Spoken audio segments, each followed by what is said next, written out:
aming mga negosyo. Kapag nakapaglaban kami, babagsak ang ekonomiya. Paano namin mapapakain ang aming mga pamilya? Negosyo o kalayaan, bayan o sarili, pumili ka! Kilala kita! Kasali ka sa gobyerno sibil ng Kastila at ng mga nibang Espanya, lumipat ka agad ng bakod at ngayong tayo naman ang mga nganib, makikisiping ka naman sa bandila ng Amerika. Tigil ka nga. Lahat tayo may interes. Tao lamang tayo. Ay, paano ninyo nasisikmurang pag-usapan ng negosyo kung mangalipin tayo sa sarili nating bayan? Minamahal ko rin ang ating bayan. Pendehadas!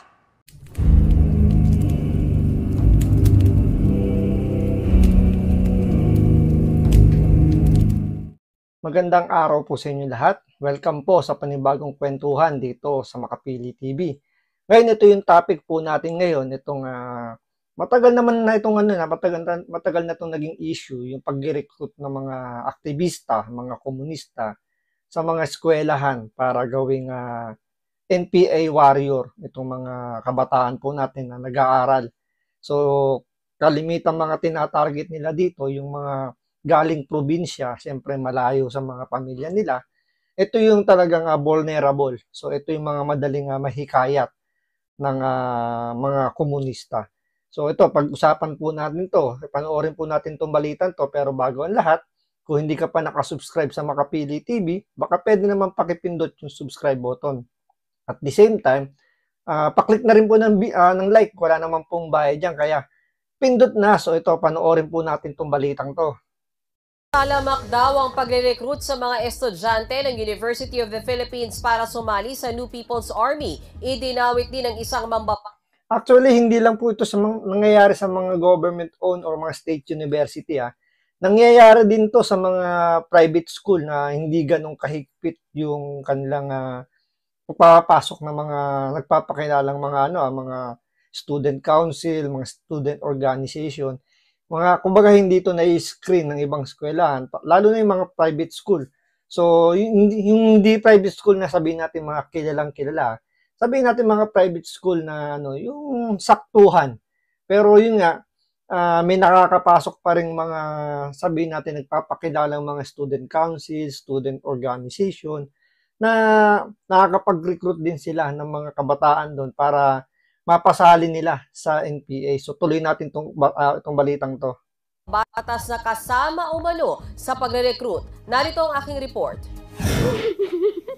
Nak, please, Nak.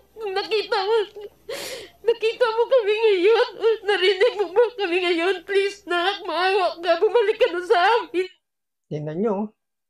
Umiiyak yung magulang. Hinahanap yung anak niya kung nasaan. Pero alam niya, buhay yung anak niya. Hindi ito yung nawawalang anak niya na iniisip niya na pwedeng nawala na. Wala na as in, kinuha na siya ng may kapal. Alam niya yung anak niya buhay.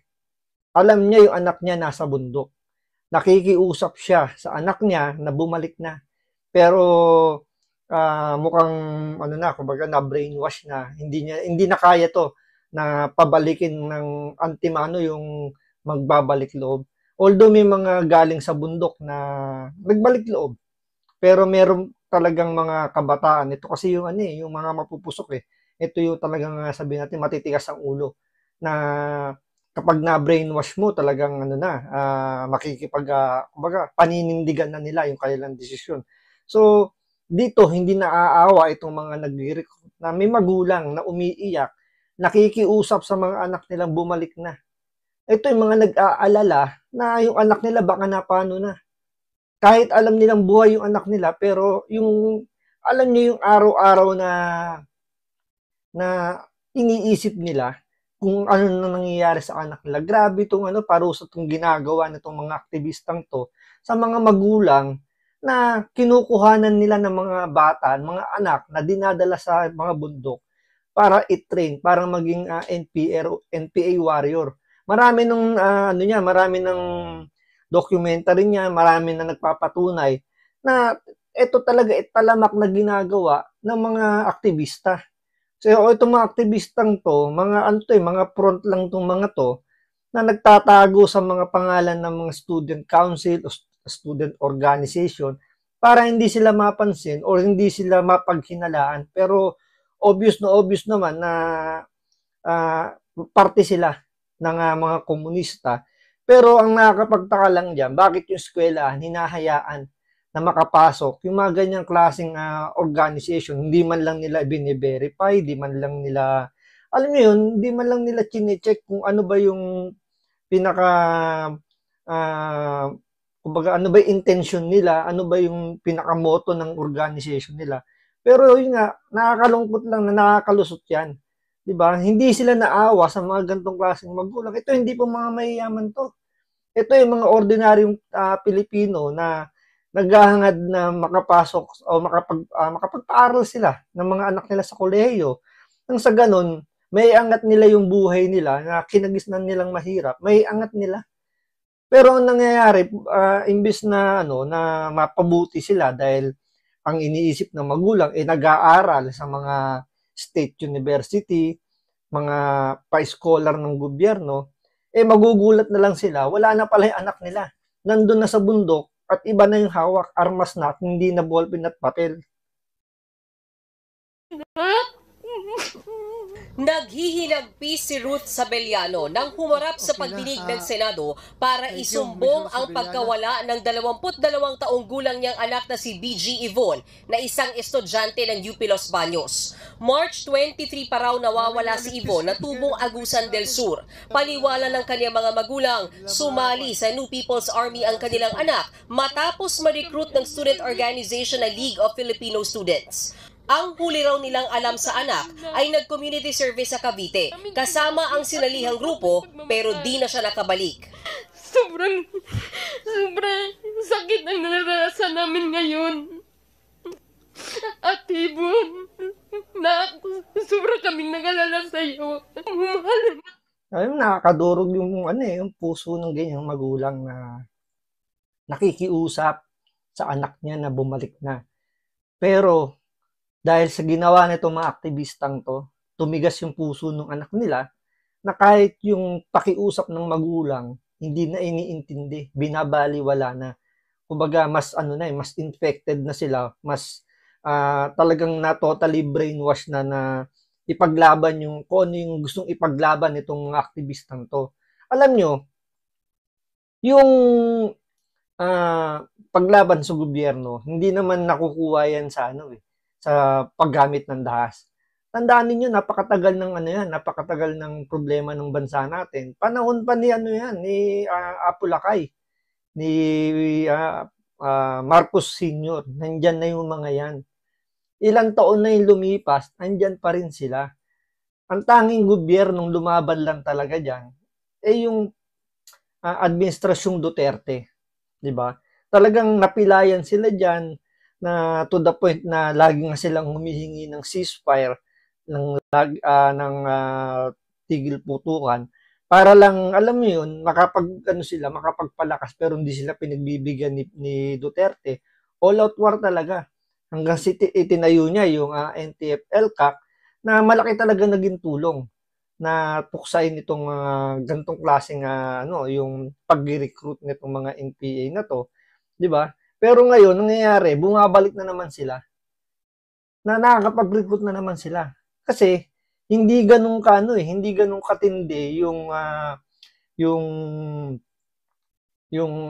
paglaban ng gobyerno natin ngayon. Kasi moron alam niyo yun, kung ang presidente talagang mahinang magbigay ng mga matatapang na statement, diyan lumalakas ang loob nitong mga komunistang to. Tulad ng sabihin ba naman bloodless war on drugs, 'di ba? Bloodless. So nangyayari, pakiusapan ang mangyayari dito. Unlike kay Pangulong Duterte, pag sinabi niya itigil niyo kasi may kalalagyan kayo. So doon pa lang may matibay ng statement. So takot nang gumalaw tong mga to. Ngayon dahil nga mukhang kinakampihan or sabihin natin medyo nabe-baby ito ng administrasyong Marcos, itong mga komunistang to, ito malakas na naman ang loob nila na makapag-recruit, makapagpalakas na naman ng grupo nila para labanan din ng gobyerno. Imbis na tuksain ng gobyerno, Binibebe ng gobyerno para labanan sila. Diba nakikita niyo na ginigisa lang ng gobyerno, yung sarili lang ng mantika, na para silang nag-aalaga ng ahas na anytime pwede silang tuklawin. Ibis na puksain nila yung ganyang klaseng pagmamalabis nitong mga aktivistan to, parang nakukonsinti pa. Diba? Nakakaawa yung gantong magulang na, alam niyo yun, na ang hinahangad lang naman sa mga anak nila na mapabuti yung buhay. So, anong klaseng kabuti ang buhay yung makukuha ng anak niya kung nasa bundok to, imbis na nag-aaral, nandun sa bundok, ang hawak, baril. At laging, alam yun, at laging nandun sa punto na makikipagbakbakan sa government troops natin. Para sa ano? Anong pinaglalaban? Di ba, wala na yung point na kumbaga, tapos na yung point ng, sabihin natin, ng pakikibaka, yung armadong pakikibaka, tapos na yan eh. Hindi na yan yung makakabuti ngayon sa gobyerno natin. Ang makakabuti ngayon is mag-aral itong mga kabataan to, pag nakagraduate, tumakbo kayo sa politika. Kayo ang bumago ng gobyerno natin. Hindi na makukuha yung pagbabago sa paggamit ng madahas na yung, alam niyo, yung pakikipag-gera sa mga ganyan, yung kailangan gumamit ng armas. Hindi na makukuha sa ganyan yan. Ang kailangan ngayon, bunutin na yung mga ugat, yung mga masasamang ugat sa gobyerno. Kailangan na bunutin yan, palitan ng mga bago, para alam niyo yung tumino. Diba? Nakakaawa tong magulang na to eh. Mahal ka namin lahat. Hindi namin kaya na mawala ka sa amin. Graduating na sana ngayong taon sa kursong Chemical Engineering si BG Yvonne, pero hindi na siya Gano'n yung graduating student to. Ilang buwan na lang gagraduate na. Ilang buwan na lang makakapaghanap na ng maayos na trabaho. Ilang buwan na lang pwede niya nang matulungan yung sarili niya, yung magulang niya. Ilang buwan na lang magiging proud na yung parents niya na makakapag-graduate sila ng kanilang anak sa UP. Siyempre, pag sinabi mong UP, iba yung standing niyan, iba yung, kumbaga, iba yung honor na dala-dala mo kapag graduate ka ng UP. Pero ang nangyayari, ito, graduating student, nawawala, at ang hinala ng magulang, nasa bundok. pagmarsya pa. Kaya ganun na lang ang panghihinayang ng kanyang pamilya dahil nasira na raw ang kanyang edukasyon simula nang ma-recruit umano siya ng NPA. Pero ang hiling na lang ng kanyang pamilya, makauwi ng buhay si Yvonne sa kanila. Reklamo pa ng mga magulang ni Yvonne, hindi sila nakakatanggap ng sapat na tulong mula sa pamunuan ng UPLB para mahanap ang kanilang anak. Tila pinagtatakpan din daw nito ang grupong sinalihan ni Yvonne. Ipinag-utos na ni Senator De La Rosa na ipatawag sa susunod na pagdinig ang ilang opisyal ng UPLB. Yan yung nakakalungkot na ang alam ng mga magulang kapag nasa eskwelahan yung kanilang mga anak, safe. Pero nangyayari ngayon, parang kinukonsinti pa ng mga eskwelahan yung mga ganitong klaseng activity na unang-una kailangan magparehistro yan. Kailangan nilang, hindi na nila bine-verify kung ito ba'y affiliated ng isang komunistang grupo or talagang pure school organization lang. Kasi pag pure organization lang, within the campus lang dapat yung kanilang mga activity. Kung meron mang mga mga sabihin natin special event na kailangan lumabas ng eskwelahan, 'di ba dapat may consent ng eskwelahan na kailangan nilang kumuha ng kailangan nilang magpaalam para alam ng eskwelahan kung nasaan sila. Pero ang nangyayari dito, pinapayagan ng mga eskwelahan na may makapasok na mga student organization kuno na papakilalang para sa mga kabataan. Hindi na nila bini-verify kung ano ba yung purpose nila. Diba? Tulad niya, eskwelahan mismo, parang siyempre, mararamdaman ng magulang yan kung nakikipag-cooperate ba yung eskwelahan o hindi.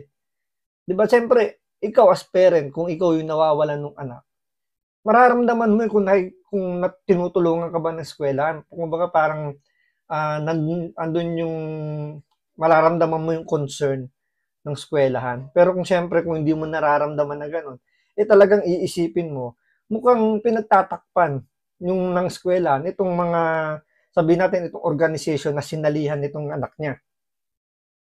Para magpaliwanag. Humarap din sa pagdinig ng Senado si Kate Raca na na-recruit daw sa Communist Party of the Philippines noong freshman pa siya sa UP Diliman noong 2014. Tuluyan daw siyang sumanib sa NPA pagka-graduate niya noong 2019. Kwento ni Kate, ilang mga miyembro mula sa Student Council at accredited university organizations ang nagre-recruit sa mga estudyante.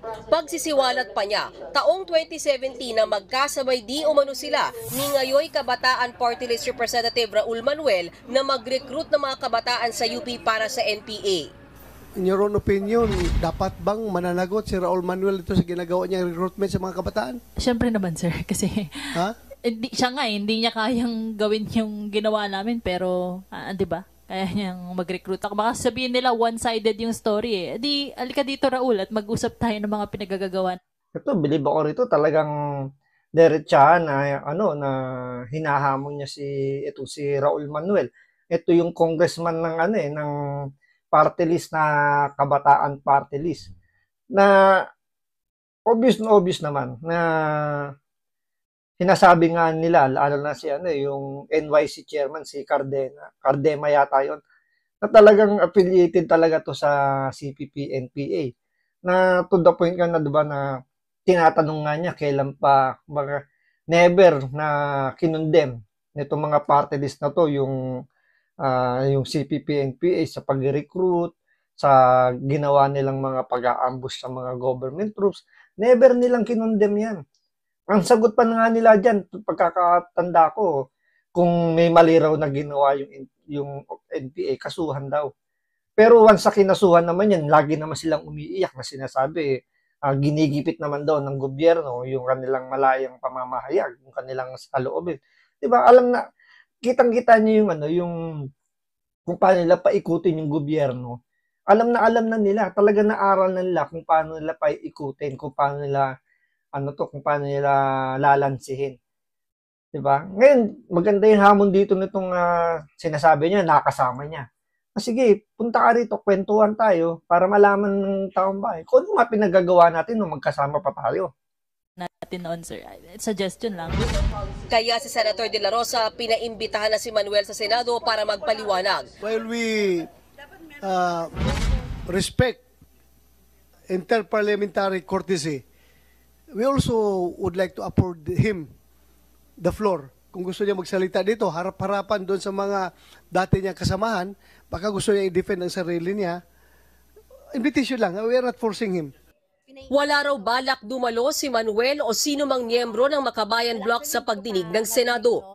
Tingnan nyo, noong si Pangulong Duterte yung gusto nilang imbitahan para dumalo sa EJK hearing na yan, ang tatapang nila maglabas ng statement na, kung matapang ka Duterte, di ba, umarap ka rito, Senator Bato de la Rosa, di ba, bakit di kayo umarap dito? Pwede naman kayo magpaliwanag dito. Ngayon, ito, ibinabalik na sa kanila a dose of their own medicine. Sila naman yung iniimbitahan ni Senator Bato na humarap sa Senado para makapagpaliwanag. Ano sabi? Bahagang buntot, hindi raw sila dadalo. Di ba? Kitang-kita niya na matatapang lang sila kapag sila yung, yung mag-aakusa. Sila yung magigisa. Ang gagaling nilang, ang tatamis nilang magsalita, nakala mo, wala silang inaatrasan. Pero nung sila na yung napunta sa punto na sila na yung iimbestigahan, sila na yung babahagang buntot, sasabihin, hindi kami dadalo dyan. Di ba? Wala kaming plano. Di ba? Ngayon, kung talagang wala kayong, sabihin natin, wala kayong itinatago, kayang-kaya nyo yung, kumbaga, hindi totoo yung mga akusasyon, humarap kayo. Di ba? Hindi yung tapang-tapangan lang kayo dahil pinagtatanggol kayo ni Tambi. Mariinding itinanggi ni Manuel ang aligasyon. Hindi totoo na nagre-recruit tayo para sa ganong mga organizations. Kung may mga sumasali doon, individual choice po nila iyon. Yun yung nakita nilang avenue para sa talino nila at hinanakit nila doon sa mga problema ng bayan. Tingnan mo yung kasukit. Tingnan mo yung rason nitong kumag na to. Alam niyo, hindi sila sasali diyan kung walang mag-recruit. Unang-una, ano ba yung purpose nila? Bakit sila pumunta sa eskwelahan? Siyempre, mag-aral. Kaya sila mag-aaral dahil yung kahirapan nila, gusto nilang mabago. gusto nilang iahon sa hirap yung kanilang buhay, kaya sila mag-aaral. Hindi sila pumunta sa eskwelahan para magpa-recruit or para maging miyembro ng NPA. Hindi sana rumekta na kagad sila sa bundok, naghanap sila ng mga NPA at sabihin nilang sasali na kami sa NPA. Diba? Walang pumupunta ron kasi nga ayaw nila. Ayaw nilang umanib sa ganyang organisasyon. Ang nagkataon lang na magagaling lang mag-brainwash yung mga recruiter na itong mga NPA na to.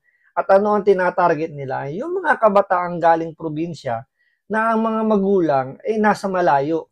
Siyempre, kapag sila lang nandito sa Manila, siyempre, mga malulungkot yung mga yan. Yun yung sinasamantala ngayon ng mga to, kinakaibigan. Yun yung kwento ng mga ng mga dating recruiter na nagbalik loob na kumbaga sabihin natin, natauhan.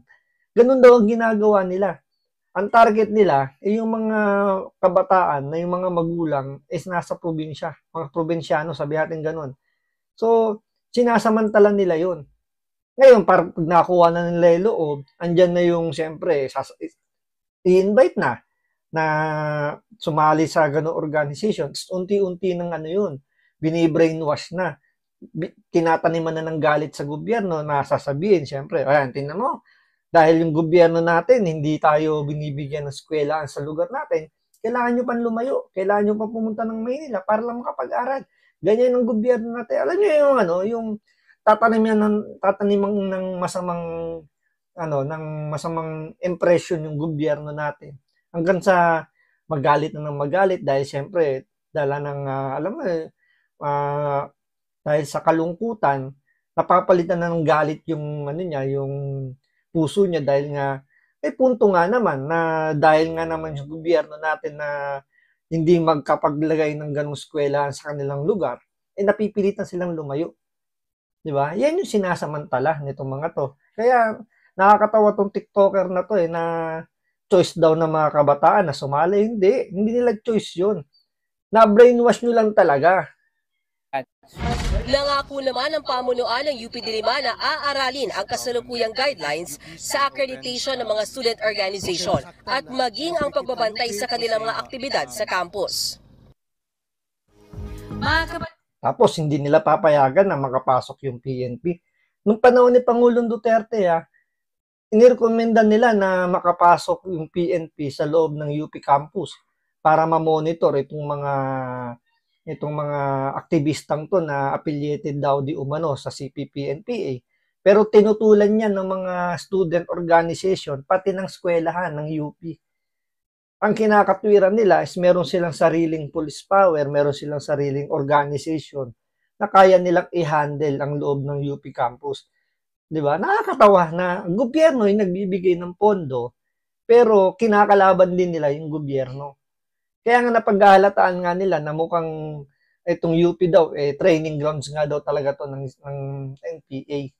Diba? Nakakalungkot na ang alam natin kapag ang mga anak natin nasa eskwelahan is siya protektado ng school dahil gusto ng eskwelahan panatag yung loob ng mga magulang na walang mangyaring di maganda sa mga bata.